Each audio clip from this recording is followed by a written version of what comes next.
అందరికీ మాఘ మాసానికి సంబంధించినటువంటి శుభాకాంక్షలు.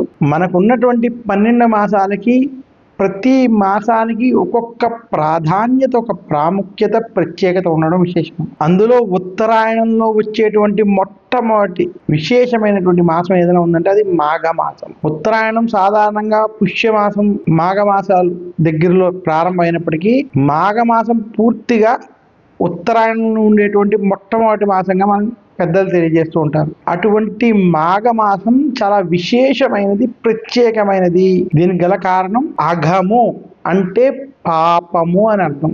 మాఘము అంటే పాపాలను నశింపజేసేటువంటిది, అంటే పాపాలను తొలగించేటువంటిది, పాపాలను పోగొట్టేటువంటిది. కాబట్టి దీన్ని మాఘ మాసం అన్నారు. జ్యోతిష్ శాస్త్ర ప్రకారం పౌర్ణమి తిథి రోజు మఘా నక్షత్రం దగ్గరగా పౌర్ణమి ఉండడం చేత ఈ మాసమునకు మాఘమాసం. మన పురాణాల ప్రకారం ఒకానొక సమయంలో రఘువంశానికి మూలపురుషుడైనటువంటి దిలీప మహారాజు హిమాలయ పర్వత ప్రాంతాల్లో అడవిలో సంచరిస్తుండగా ఒక పేరు తెలియని ఒక మహర్షి కనిపించడం.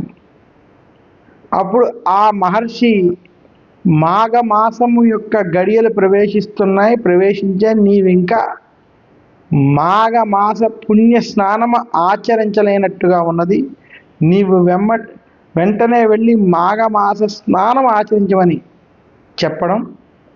మాఘమాస స్నాన మహిమ ఏంటి, ఎందుకు ఆచరించాలని ఆ యొక్క దిలీప మహారాజు ఆ యొక్క మహర్షిని అడగగా, నీవు నీ రాజగురు అయినటువంటి వశిష్ఠుల వారిని ఈ యొక్క విషయాన్ని అడిగి సవివరంగా ఇంకా అనేక విషయాలు తెలుసుకోమని చెప్పి వెళ్ళిపోవడం.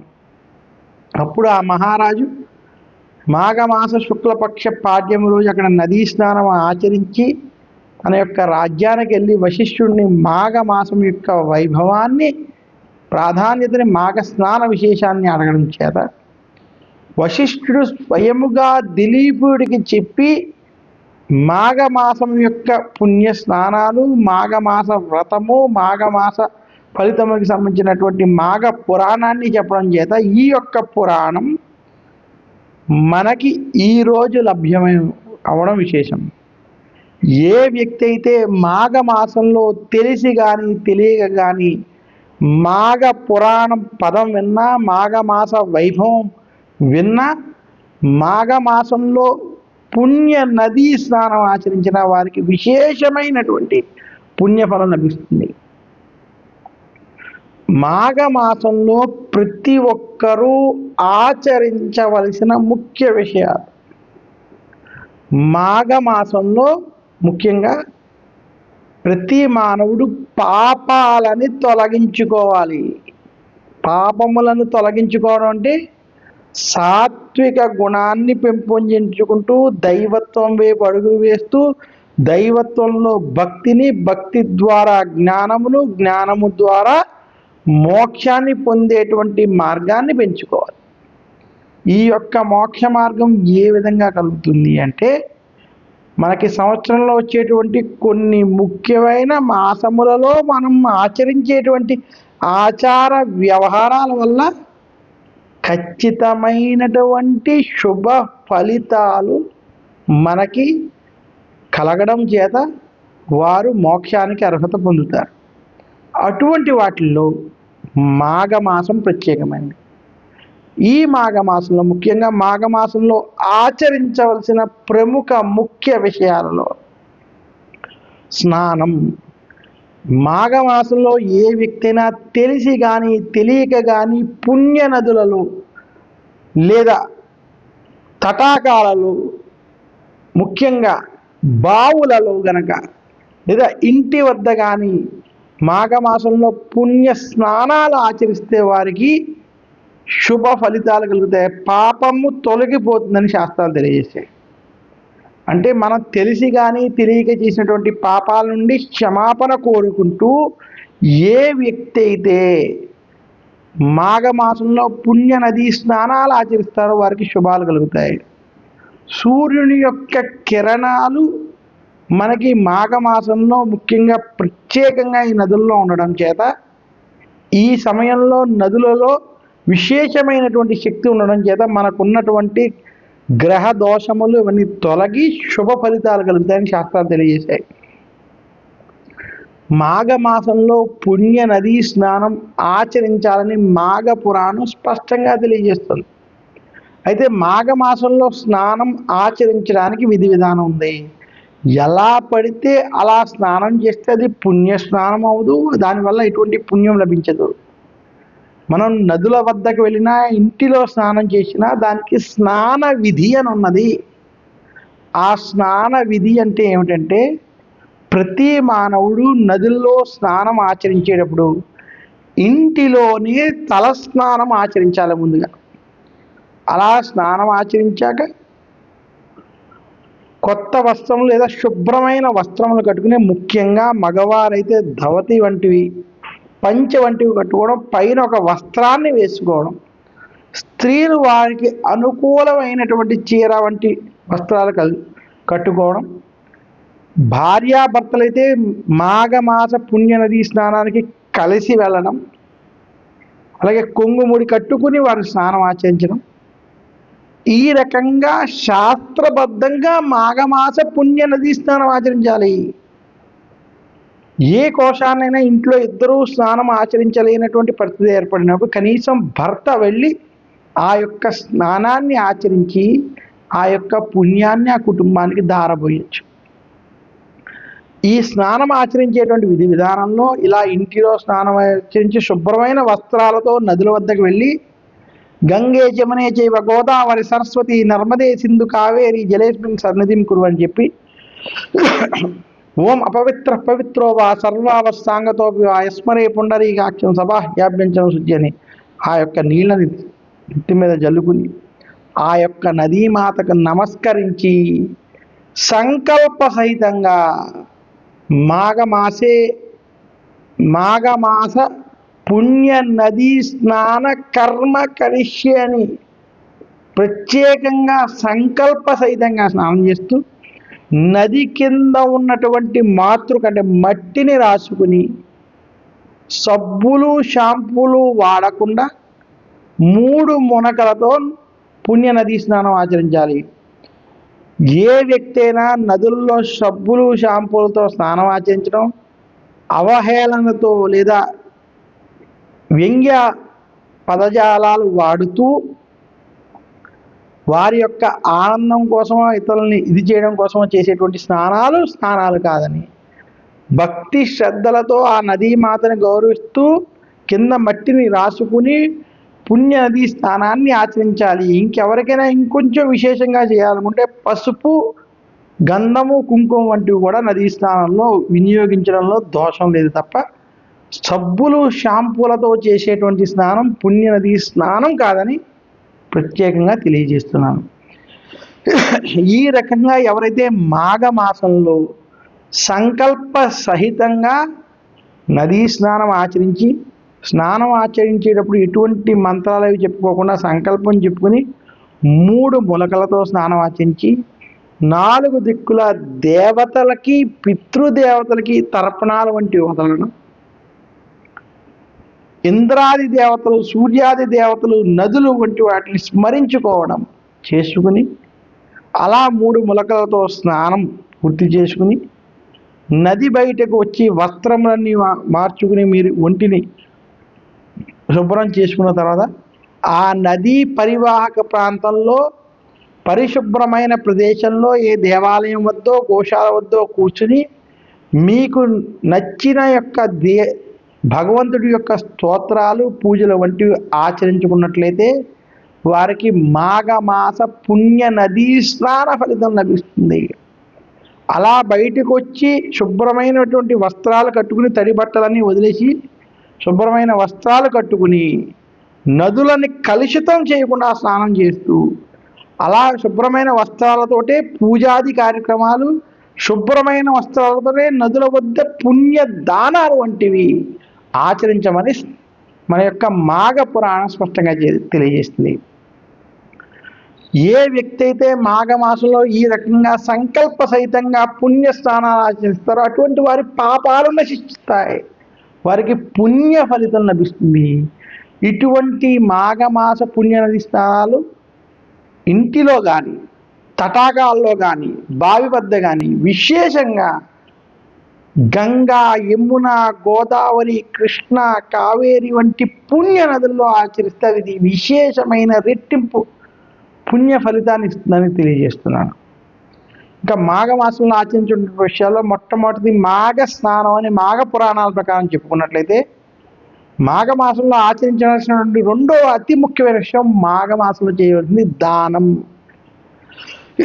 ప్రతి ఒక్కళ్ళు వారి జీవితంలో దానం ఆచరించాలి. కలియుగంలో ఏమి చేస్తే అతి సులభంగా మనం బయటపడవచ్చు అనేటువంటి ప్రశ్నకి దానము, భగవద్ నామస్మరణ అని చెప్పడం జరిగింది. అందువల్ల మామూలు రోజుల్లో ఏ దానం చేసినా దానికి ఒక పుణ్య ఫలితం ఉంటే అటువంటిది మాఘమాసంలో మాఘస్నానం ఆచరించి ఎవరైతే దానం వంటివి ఆచరిస్తారో అది కొన్ని కోట్ల రెట్ల పుణ్యఫలం లభిస్తుందని శాస్త్రాలు తెలియజేశాయి. అందులోనూ మాఘమాసంలో ప్రయాగ వంటి క్షేత్రాల్లో స్నానం ఆచరించడం లేదా సంగమ ప్రాంతాల్లో చేసి అక్కడ దానాలు వంటివి చేస్తే చాలా విశేషం.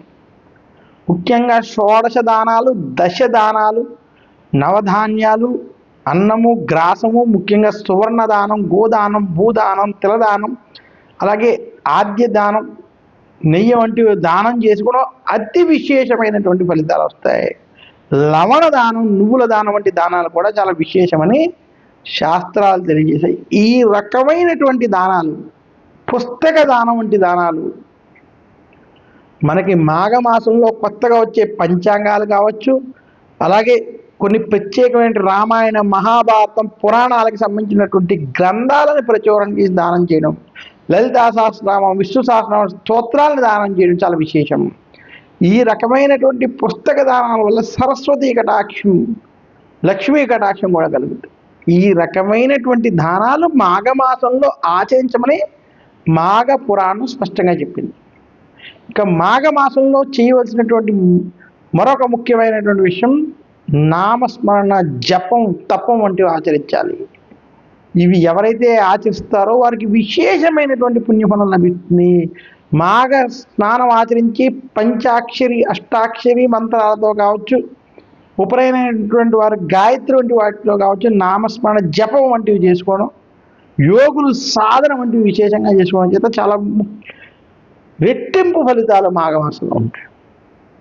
ఇక మాఘమాసంలో దానము, స్నానం, జపతపాదులతో పాటు ఈ సమయంలో చేసేటువంటి హోమాలకి ప్రత్యేకమైన ఫలితం ఉంటుంది.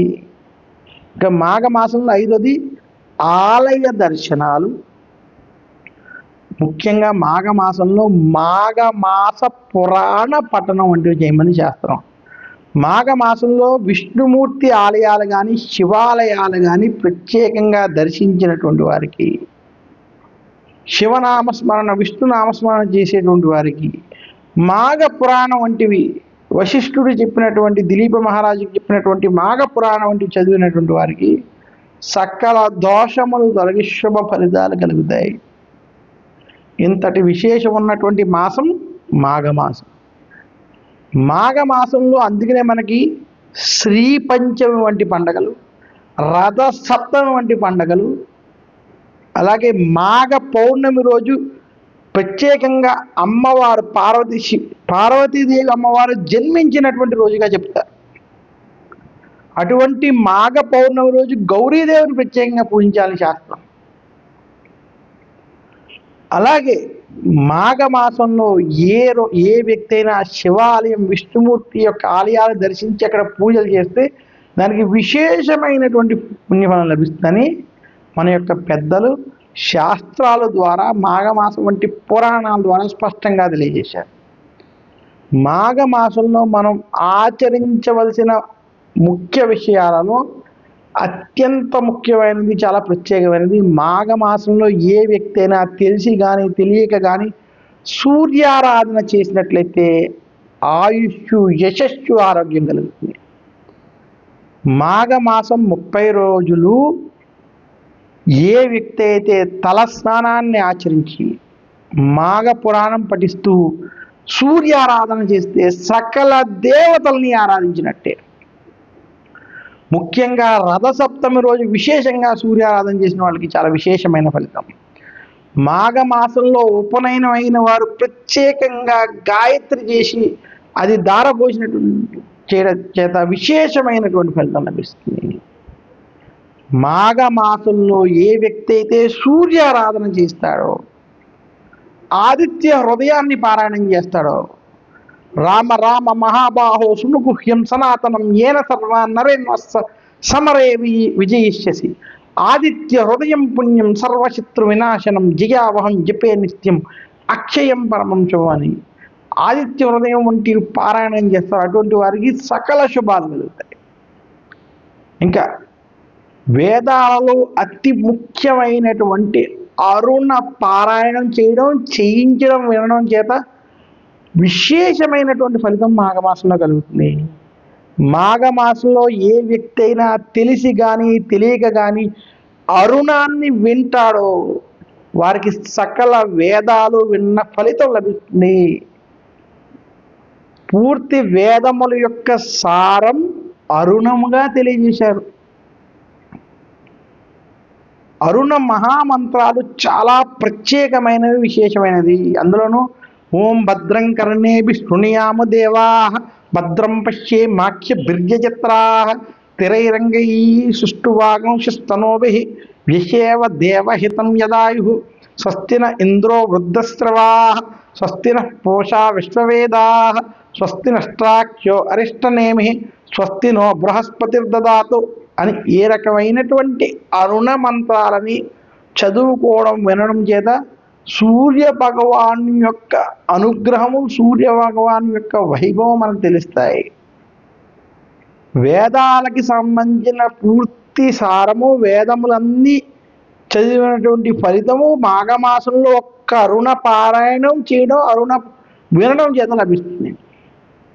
ఇక మాఘమాసంలో రథసప్తమి రోజు తెలిసి కానీ తెలియక కానీ సూర్యారాధన, సూర్య నమస్కారాల వంటివి చేయడం, ఆ రోజు బెల్లముతో చేసిన పరవాన్నాన్ని సూర్యనారాయణమూర్తికి నివేదన చేయడం అత్యంత విశేషం. మాఘమాసంలో ఒక్క రథసప్తమి రోజు పుణ్యనదులని వద్దకు వెళ్ళి ఆ రోజు పుణ్యనదీ స్నానాన్ని ఆచరించి సూర్యనారాయణమూర్తికి తర్పణాలు వంటివి వదిలి ఆ రోజు ముఖ్యంగా ఆదిత్య హృదయం, అరుణం లేదా సూర్యాష్టకం వంటివి పఠించినటువంటి వారికి సకల దోషాలు, గ్రహ దోషాలు తొలగి ఆరోగ్యము, ఆనందము, ఐశ్వర్యము కలుగుతాయని తెలియజేస్తున్నాను.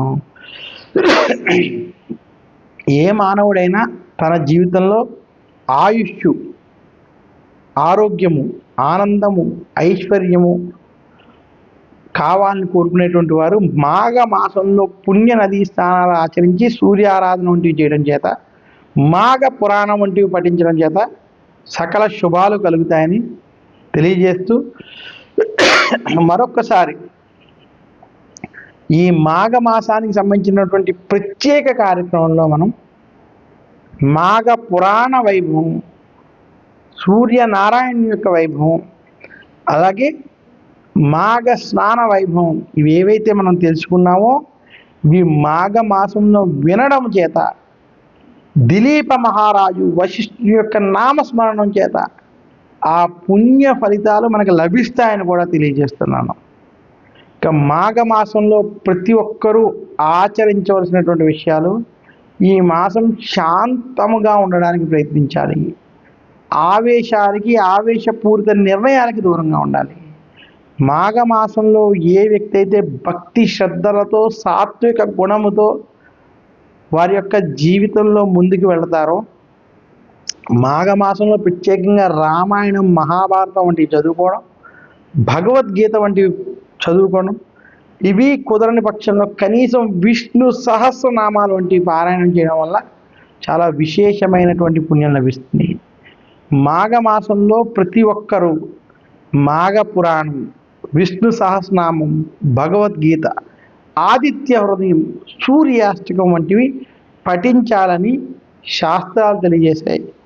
ఇవి పఠించడం చేత, ఇవి తెలుసుకోవడం చేత ఈ యొక్క శ్రీ మహావిష్ణువు యొక్క ఆలయ దర్శనాలు, శివాలయ దర్శనాలు, ప్రత్యేకించి సూర్యనారాయణమూర్తి ఆలయ దర్శనాలు చేయడం చేత విశేషమైనటువంటి శుభ ఫలితాలు కలుగుతాయి.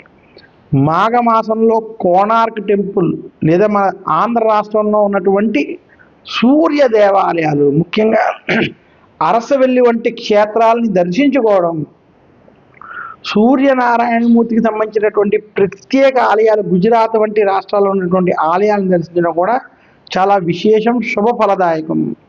ఇక మాఘమాసంలో ఏ వ్యక్తి అయినా ఆవు నేతితో ఇంటి యందు కానీ, తులసి కోట వద్ద కానీ, శ్రీ మహావిష్ణువు యొక్క ఆలయాల్లో కానీ, లక్ష్మీదేవి యొక్క ఆలయాల్లో కానీ దీపారాధన చేస్తారో, లేదా ఇంటిలో సూర్యనారాయణమూర్తి ఎదురుగుండా దీపాలను వెలిగిస్తారో, రావి చెట్టు కింద దీపాలు వంటివి పెడతారో, అటువంటి వారికి సకల శుభాలు కలుగుతాయి. మాఘమాసంలో దీపారాధన చేయడం, దీపదానం వంటివి చేయడం కూడా చాలా విశేషం. ఇక మాఘమాసంలో ప్రత్యేకించి పుణ్య నదీ స్నానం, పురాణ పఠనం, దైవారాధన, సూర్యారాధన వంటివి చేయమని శాస్త్రాలు తెలియజేసే. వీటితో పాటు మాఘమాసంలో దానాలు విశేషమైనటువంటి పుణ్య ఫలితాలు ఇస్తాయి. ఇటువంటి మాఘమాసంలో ఏ వ్యక్తి అయినా తెలిసి కానీ తెలియక కానీ పుణ్య దానాలు వంటివి చేస్తే 1,000,000 రెట్ల ఫలితాలు ఇస్తాయని శాస్త్రాలు తెలియజేస్తూ, మాఘమాసంలో శుభకార్యాలకి ప్రశస్తం. మాఘమాసం ఉత్తరాయణంలో వచ్చేటువంటి మొట్టమొదటి మాసం. ఈ మాసంలో గృహారంభ గృహప్రవేశాలు సత్ఫలితాలు ఇస్తాయి. మాఘమాసంలో గృహారంభ గృహప్రవేశాలు చేసుకునేటువంటి వారికి అఖండ విజయాలు, ధన వృద్ధి కలుగుతుందని శాస్త్రం. మాఘమాసంలో వివాహం జరిగినటువంటి వారికి జీవితాంతం వారికి శుభ ఫలితాలు ఉంటూ ఆ దంపతులు సుఖ సౌఖ్యాలతో ఉంటారని, వర్ధిల్లుతారని కూడా శాస్త్రాలు తెలియజేస్తున్నాయి. అంతటి విశేషమైనటువంటి మాఘమాసం. మాఘమాసంలో ఉపనయనం అవడం చాలా అదృష్టంగా భావించాలి. సూర్యనారాయణమూర్తి యొక్క అనుగ్రహం ఉండేటువంటి మాఘమాసంలో ఉపనయనాలు వంటివి అవడం, వివాహం అవడం, గృహారంభ గృహప్రవేశాలు వంటివి జరగడం చేత వారికి చాలా శుభకార్యాలు జరుగుతాయి. షోడశ కర్మలకు సంబంధించినటువంటి ఏ శుభకార్యాలైనా సరే మాఘమాసంలో జరుపుకోవడం అత్యంత శుభ ఫలితం అని కూడా తెలియజేస్తూ, ఇంతటి విశేషం, ఇంతటి ప్రాధాన్యత, ప్రాముఖ్యత ఉన్నది కాబట్టి మాఘమాసం పాపాలని తొలగించేటువంటి మాసం మాఘము. పాపాలని నశింపజేసుకుని పుణ్యాన్ని పెంపొందించుకోవాలనుకునేటువంటి వారికి అద్భుతమైన అవకాశం ఉన్నటువంటి గొప్ప మాసం ఏదైనా ఉందంటే అది కేవలం మాఘమాసం. అటువంటి మాఘమాసంలో మాఘము అని తలుచుకుంటేనే చాలు మన యొక్క పాపాలను నశిస్తాయని తెలియజేస్తూ, ఈ ప్రత్యేక కార్యక్రమం ద్వారా ఈ యొక్క పాపాలు తొలగించుకునేటువంటి అవకాశం,